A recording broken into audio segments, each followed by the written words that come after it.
Շնորհակալություն Ժողովուրդ ջան, Ագնես Ախամոյանը մի բան ասեց, հիշեցրեց ձեզ, ինչպես ԿՊԻ կարկառուն դեմքերից մեկը տարիներ առաջ Աղդամում ասել է, որ Աղդամը իր հայրենիքն է։ Հետո ասեց, որ սխալվել է։ Ժողովուրդ ջան, չի սխալվել, ինքը ճիշտ է ասել։ Աղդամը այդ մարդու հայրենիքն է եւ պետք է համախմբած ուղարկենք իրեն հայրենիքը։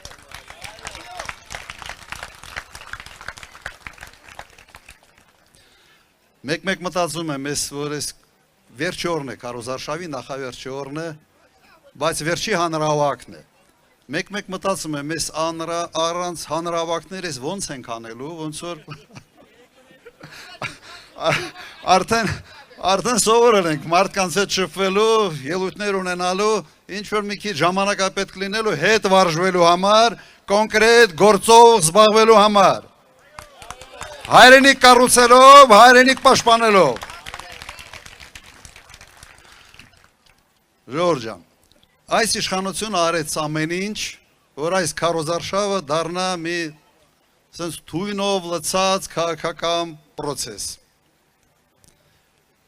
Որ այս քարոզարշավը լցված լինի ստով, կեղծիքով, ատելության խոսքով, որով եւս մեկ անգամ այնինչ անում էին 18 թվականից եւս մեկ անգամ փորձեցին բաժանել մեր ժողովրդին, թշնամացնել իրար։ Ընտրություններից հետո պետք է սկսենք հակառակ process-ը, վերանորոգել մեր երկիրը։ Ձեզ հետ միասին։ Համաձայն եք։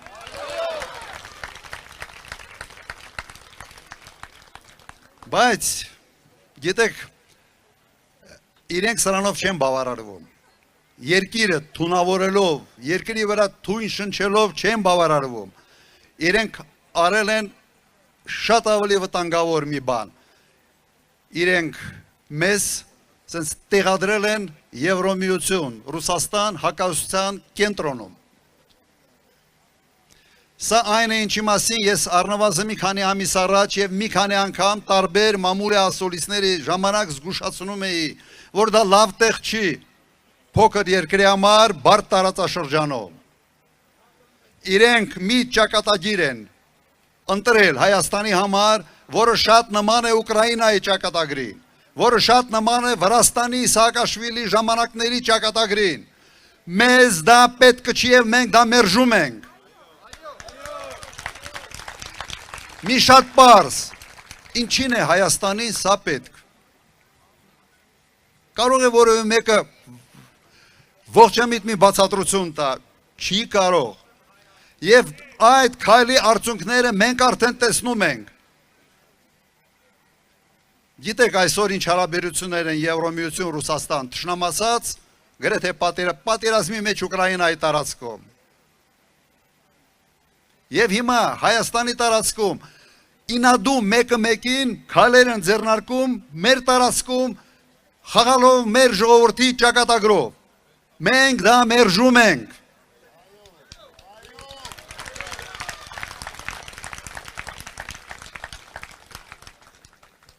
Ժողովուրդ ջան, այնինչ արվում է այսօր այս իշխանության կողմից ուղղակի Հայաստանի գյուղատնտեսության ոչնչացումն է լինելու։ Տասնյակ հազարավոր, եթե ոչ 100 հազարավոր մարդիկ դրանից տուժելու են։ Ինչի համար, որ Նիկոլա Աթոռը պահի, իսկապես համարժեք, այսպես ասենք, բաներ են։ Թույլ չենք տա, թույլ չենք տա։ Արդեն Ռուսաստանը հնչեցնում է, որ եթե գնում եք Եվրոմիություն, գազի գինը եռապատկվելու է։ Մենք պատրաստ ենք գազի համար կրկնակի, եռակի ավել փող տալ միայն նրա համար, որ Նիկոլը նստած մնա այդ աթոռին, ոչ, ոչ եւ ոչ։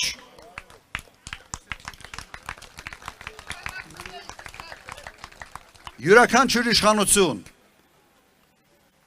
լուրջ քայլեր անելիս պետք է գնահատի, թե այդ քայլերից ինչ է ստանում երկիրը, ինչ է կորցնում։ Պետք է գնահատի ինչ ռիսկեր կա եւ փորձի նվազեցնել այդ ռիսկերը։ Իմ տպարությունը այնպիսին է, որ այս իշխանությունը ոչ մի հաշվարկ չի անում, մեկ հաշվարկ ունի, ինչ անի, որ աթոռը պահի թքած ունի, թե հետո ինչ կլինի իր սեփական ժողովրդի հետ։ Ուրեմն ինչ պետք է անենք մենք այս իշխանությանը։ Չէ, քիչ է, ուղարկենք գրողի ծոցը։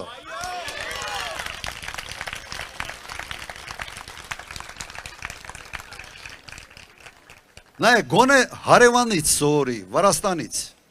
Նրանք էր Սաակաշվիլու քաղաքականության դառնությունը տեսնելուց հետո վերջերս երևի գիտեք այդ հանգամանքը ինչպես էին փորձում իրենց հրահրել եւ երկրորդ ճակատ բացել Ռուսաստանի դեմ։ Մերժեցին իրենք, հավասարաչռված քաղաքականություն ընտրեցին եւ ըստ էության փրկեցին երկրորդ խնդրից։ Գոնե քո հարևանիդ գործունեության նայ սովորի, նրանք սովորել են սեփական փորձից, դու սեփական փորձի վրա էլ չես կարող սովորել։ Արկածախնդրության քաղաքականության պատճառով հանձնեց Արցախը, հետո ասում սխալվել եմ, հետո որ մի մարդ մի տես սխալում է բռնում դատում են։ Քո սխալը քո վրա ինչ անդրադարձ է ունեցել, կարող ես ասել։ Զրո անդրադարձ։ Հակառակը իր կայֆերի մեջ համեմատեք, լրագրողներ կան նաև այստեղ, թե ինչ ծախսեր էին արվում Հայաստանի առաջնորդների այդ եւ աշխատանքի հետ կապված աշխատանքի ապահովման, կենսաղի ապահովման այդ դաչաներ կոչեցյալը, ինչ ծախսեր է արվում բյուջեից անվտանգության վրա, անգամներով շատ, առնվազն 5 անգամ շատ, քան եղել են նախագահների նկատմամբ։ Նիկոլ Փաշինյանը, ինչի համար, ինչ ես արել, ինչ ես բերել Հայաստան, որ ծախսերը քո համար, քո կայֆերի համար, քո անվտանգության համար 5 պատիկ ավելացրել ես։ Ով ես դու։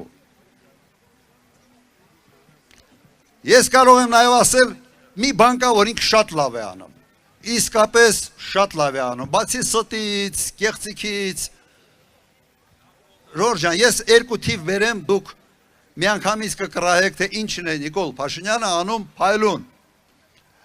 Իմ նախագահության ժամանակահատվածում, օրինակ 2007-8 թիվ ամբողջ տուգանքներից եկած եկամուտը բյուջեն եղել է մոտ 3.5 միլիարդ դրամ։ Հիմա ասեք, Նիկոլ Փաշինյանի ժամանակ քանի միլիարդ դրամ են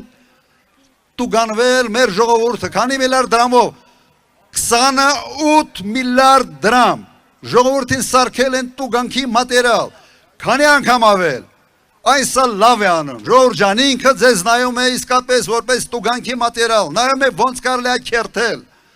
ինչ կարելի է ևս անել ձեզ վնաս հասցնելու համար։ Գյուղատնտեսության մասին ասացի, ալկոհոլային խմիչքներ եւ այլ ամեն ինչի ճանապարհը փակվելու է, հանուն ինչի, հանուն ոչինչի, մեր քաղաքականությունը հետևյալն է։ Մենք փոքր երկիր ենք, մեծ երկիր չենք, բայց մեր մեծ պոտենցիալ ունենք, մեծ մարդկային ուժ ունենք, մենք ուզում ենք շատ լավ հարաբերություններ ունենալ Ռուսաստանի հետ, լավ հարաբերություն ունենալ Եվրոպայի հետ, Միացյալ Նահանգների հետ, լավ հարաբերություններ ունենալու համար իրենց արանքը մի մխրճվի,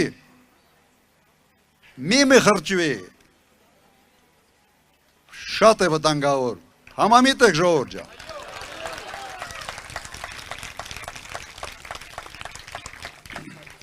Հիմա ինչ ենք մենք կարող անել, գնալ հունիսի 7-ին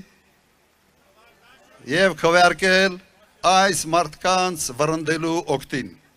չէ, գրողը ծոց ուղարկելու օգտին։